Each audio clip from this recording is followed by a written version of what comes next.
In the void that is the algorithm's outer rim, a flicker becomes a flash.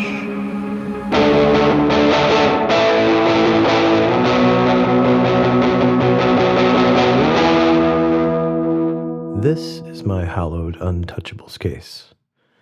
It houses my untradeable, unsellable, personal Ahsoka Tano Star Wars cards in it. But my collection didn't start out this way. My adult card collecting has focused pretty narrowly at vintage sports from the 50s and 60s, maybe a touch of 70s in it. While striking out on all my rare vintage and save searches one day, I just decided to buy a cool looking Ahsoka card for maybe $10. It became a habit. $5 here, $10 there, $30 here. And then one day I realized I enjoyed these silly Star Wars cards more than the vintage sets I was hunting for in PSA 7. And I never looked back. In part 1 of this, I think we have to begin at 2008. 2008 was sort of a perfect storm. Star Wars cards weren't highly collectible in 2008 to begin with. The Clone Wars movie was literally the worst cinematic movie from the Star Wars ever. People compared Ahsoka to Poochie the dog and Jar Jar in 2008. She was reviled. Over time, she became a fan favorite, but it wasn't until her live-action debut that people started tracking down 2008 Clone Wars cards to hunt for her rookies. In the 3 years that followed, prices of those 2008 Topps Star Wars The Clone Wars boxes have tripled. And still, just look at this base rookie. There's a total population of 240 of these, and there's only 4 10s. This sort of has a Ricky Henderson PSA 10 rookie vibe with such a lopsided gem rate. There is a whole generation of people for whom Ahsoka is either their Luke or at least lives on their Mount Rushmore of Star Wars characters. They're in their mid-20s to mid-30s today, and in 15 years when they're 40 or 50, who knows? I would say, if you're an Ahsoka collector, now might be a great time to pick one up for some value. And then we come to the 2008 Star Wars The Clone Wars rookie foil insert. Only 16 out there in PSA slabs, and there are 9 9s, 7 8s, and no 10s. The foil variant from this set, Ahsoka's true character card rookie, is the grail for Ahsoka collectors in the know. One sold privately for over $6,000 if you believe reports of a year ago. One is on eBay for $6,000 today. I think it's probably a $4,000 to $5,000 card based on overall Ahsoka market today. But in the next 15 years, while our target market ages into the middle age, this could just become the first Ahsoka that sells for $30,000, $50,000. Could you dream $100,000?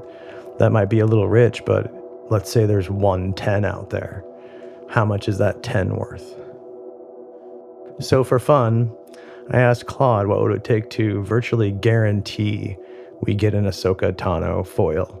Grade be damned.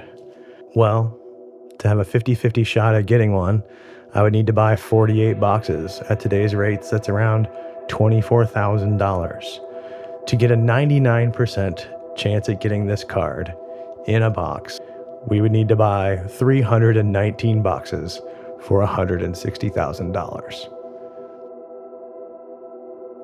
Oh man, this is my favorite Ahsoka rookie card. I don't think it's going to be the most valuable, but the image on it is just amazing. The foil, it's just great.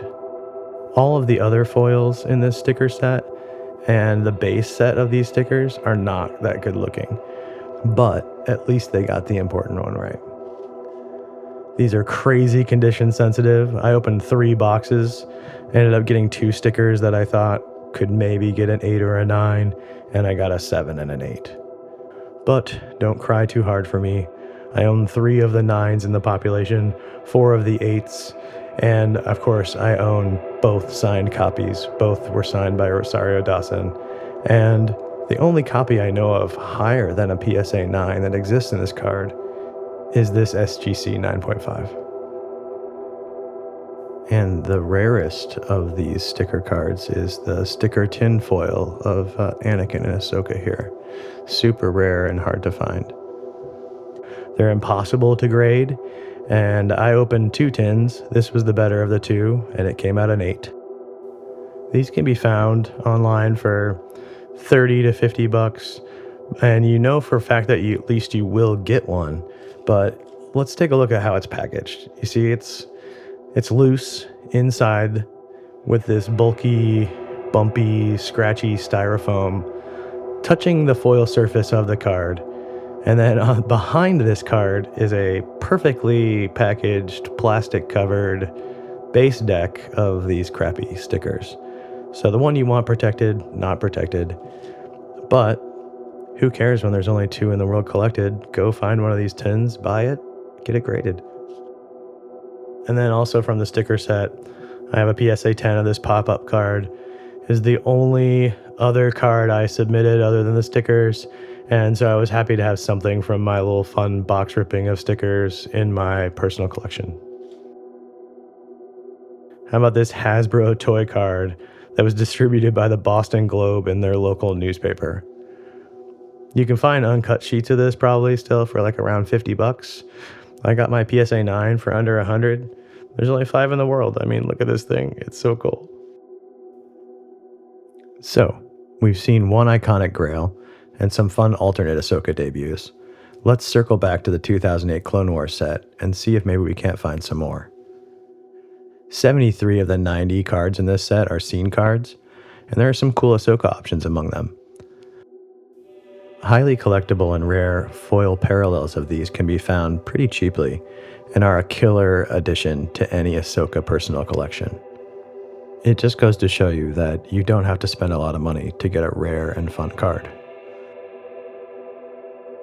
And even the base non-foil cards can be fun to collect. I have this one that's signed by Ashley Eckstein, and I love this card because of the scene where Anakin calls her reckless but chooses to keep her as his Padawan anyway. There are also animation cell cards, which are transparent images reminiscent of old school slide projectors and, of course, animation cells. And again, these are not expensive and super, super fun. And this is my third favorite Ahsoka rookie card of all of them. Super tough to find. A 10 has been recently found. Only 4 9s. And I own 2 of those. I love this card. And then the sketch cards. Sketch cards aren't super popular. I understand that. But inside this set, inside these boxes, there are Dave Filoni sketches. And in a lot of ways, Ahsoka's redemption is also Dave's redemption. And there are sketches, hand-sketched by Dave Filoni, of Ahsoka that are signed by Dave Filoni. And so if Dave Filoni, who created Ahsoka and The Mandalorian, can manage to land those stories on a high note, I can see how a one-of-one, hand-sketched, full-color on-card auto of Ahsoka by Dave Filoni could become the ultimate Grail, far supplanting even the base rookie foil character card of Ahsoka number 3. And that wraps up my 2008 Ahsoka Tano cards.